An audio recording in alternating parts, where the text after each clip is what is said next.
What's up, guys? Welcome back to another disc golf episode. We're in my backyard today working on some putting. I wanted to do a quick video for y'all on something that's been helping me a lot lately. As you guys know, I've been playing with Paul Ulibarri, and he's been sharing a lot of tips and whatnot for putting and things like that. And so one of them specifically has helped me a whole bunch. And I'm going to share that with you guys today, as well as show y'all me putting and just some other tips as well that have been helping me. I really think that this is going to help you whether you are a beginner or if you've been playing a whole lot. So definitely stick tuned and let's get into it.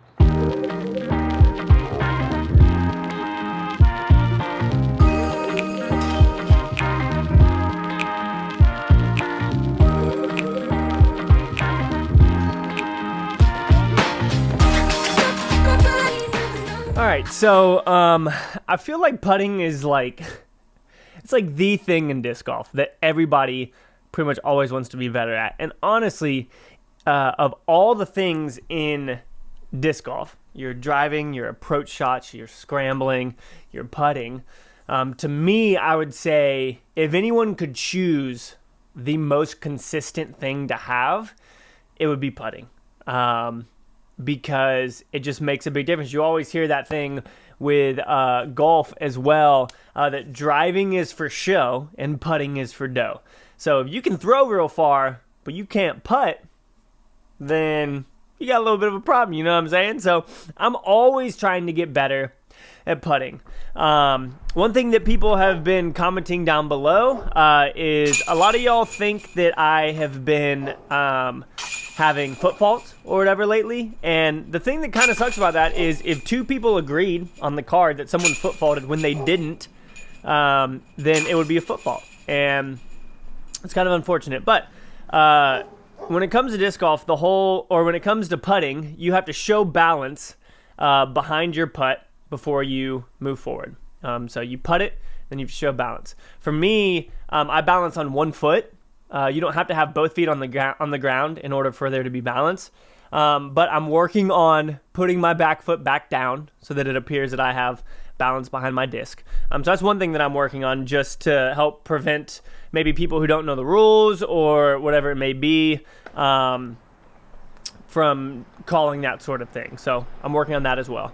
But the biggest thing, there's a couple of things when it comes to putting that I think, or at least when it comes to practicing putting, that I think everybody needs to do. One of the biggest ones is throwing the same putter. It's easy for me in my backyard where I buy a bunch of putters, and then any of the ones that I end up not using are just in my backyard. Anybody else have just a collection of I have judges and deputies and an old wizard and just a whole bunch. And I just go out and putt with all of them. And for the sake of consistency, it's probably best to putt with the same putter that you use when you play, if you can. So I putt with soft guards. I've got 3 classic guards, and then I've got 3 of the soft guards as well, 2 of which are the ones that I actually play with. And I'm going to be getting some more. Obviously, now that I'm sponsored, I'm going to talk to them about getting some more guards just so that I can practice and get that underway. So practice with the same disc that you guys play with, and also have multiple. I'd say probably 5 to 10 so that you don't always have to step back or go and grab them and whatnot. Another thing, this is a huge one for me. Also, I'm going to get to Yuli's tip in just a little bit, the thing that's really helped me out recently. Another thing is not just, if you're out back practicing, you're there to practice. You're not there to make it in the basket. I know that sounds weird because obviously you're putting, so you want to make it in the basket. But a lot of times I'll start to rush and be I'll just get into emotion, and it's that's never how I would do it if I was actually playing in a round. If you want to get better in your rounds, you need to practice like you would putt in your round. So don't hold 7 discs in your hand. I tend to do that sometimes, but I've started to put them on the ground and go through my motions and really try and practice that, because I'm telling you guys, muscle memory and consistency is hands down the biggest thing when it comes to putting. Your body needs to feel what it's used to doing, and then it will continue to do that. Muscle memory is so huge in all sports. Like think about people who serve in tennis and all that kind of stuff. It's muscle memory. And so when you go out, you want to go through the same motions. You want to, if you're going to hold a disc in your hand, in your offhand, hold a disc in your offhand. If you're not going to, don't hold all those there. Put a bench there or something and put your discs on it and then putt that way if you really want to work on that consistency. And then like slowing it, again, along the same lines, like slowing it down and actually going through like the breathe out and like, okay, I'm centering myself. I'm focusing on what I'm going to do. I put it in the basket. You're good to go. And then also like another one is making sure that your stance is good, not stepping past your lie or anything. A lot of times in casual rounds, I tend to not really worry about that, even though I personally don't think that I'm foot faulting in my videos. I talked to Paul about it. He said, nope, you're good. You're not foot faulting. But still, it's smart to kind of be just protective of that, because you could have some people on your card that are just like, 30 seconds. Yeah, that, sorry, man, that's a stroke. Or, oop, that was definitely a foot fault. And like, yeah, if you break the rules, you break the rules. And so it's important to practice that as well as you're playing. Now, the last thing that I wanted to talk about, which was what Paul mentioned to me, was I was talking to him about putting. Obviously, he's a really good putter. And he told me, he said, I'm not trying to make it in the basket when I putt. I'm trying to complete my motion. Like I'm trying to do my motion from start to finish the same every time. You guys might look at also another person that made this kind of clear as I was talking to someone else about this. I was talking to my dad about it. He mentioned, like, we all know Calvin Heidenberg kind of covers his face. He knows from muscle memory that if he's within 30 feet or 33 feet, whatever, he knows that even if he's covering his face, as long as he's directed at the basket, if he's covering his face and he does a motion, it'll go in the basket. Like, if he does it correctly, it will go in the basket. You don't always have to aim at the basket. Obviously, the end goal is to make it in the basket, but there are a couple ways of doing that. Obviously, one of them is just like staring at the basket and being like, okay, and, okay, awesome, I made it in the basket. You can do that, but that's not a consistent thing. And so what Paul said was that he knows how the disc feels in his hand, obviously, and he knows where his release point is. And when he gets a certain feeling or release of pressure in his hand, he releases, it goes in the basket, he's good to go. And so I really started trying to practice that, and honestly, it made a big difference. Like, so the first couple I like did and I made it, and I was like, okay, so that's what it should feel like for me to have a consistent, like, flowing putt or whatever. And so then I started focusing on that more than looking at the basket. Like, I was lined up with the basket, I knew where it was, and then if you get from point A to point B the same every time, and there's no like wind conditions or rain or anything like that, you're gonna make it in the basket. And so that's just something that I've kind of been focusing on as I've been practicing out back.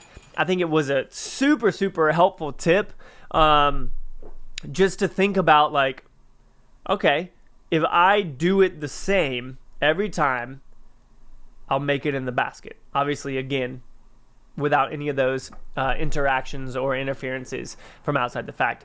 And a lot of it, especially if you, especially if you are doing a spin putt, like a spin putt from 15 feet that makes good contact with the chains will pretty much hit in the same place from 20, 25 feet, maybe a little bit lower.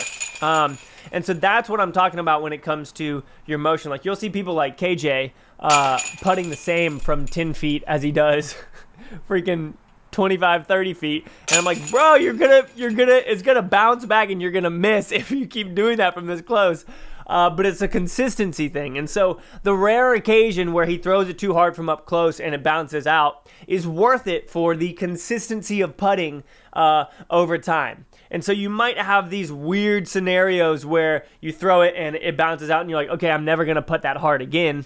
But that can like mess up your long-term gains of putting and whatnot. So again, keep that in mind, guys, as you go out and practice. Find your form, find your motion, find whatever is comfortable. Pay attention to your grip and how it feels in your hand. Pay attention to what you do when you release. And you can even look to release in the same like place. Like a lot of times when I putt, I know that it ends up like right here in front of my eyes. And so I try and do that every time. Like I'm like, okay, I want my hand to get from down here to right here every single time, with the same amount of release, the same amount of spin, whatever it is, and then you're going to be way more of a consistent putter. So I had never thought about just focusing on the form like that until he mentioned it, and it was super cool, super helpful. So that's kind of something I've been working on, especially going into my first tournament of the season this coming weekend at a new course that I've only played once. So we'll see how that goes. And obviously, putting in your backyard is completely different than putting on the course and in the tournament standard or in a tournament position. And that's why, even more so, you should focus on your form and completing that. Because if you get used to looking at your basket in the backyard, and then you get out on the course, and there's like trees and just other weird things, like depth perception can be off, and all these things, you're like, wait, this doesn't look like my basket at home. What am I supposed to do? So instead of focusing on that, if you focus on your form, when you get to that basket, you're like, okay, I know that I'm within 25 feet here, so I just have to do my form, and the chances of me making it are greater than if I'm just staring at the basket, trying to make it in and not really focusing on my form. So that helped me out a whole lot. I hope that helps you guys out. Thank you so much for watching. Y'all are the best. See you on the next one. Peace out.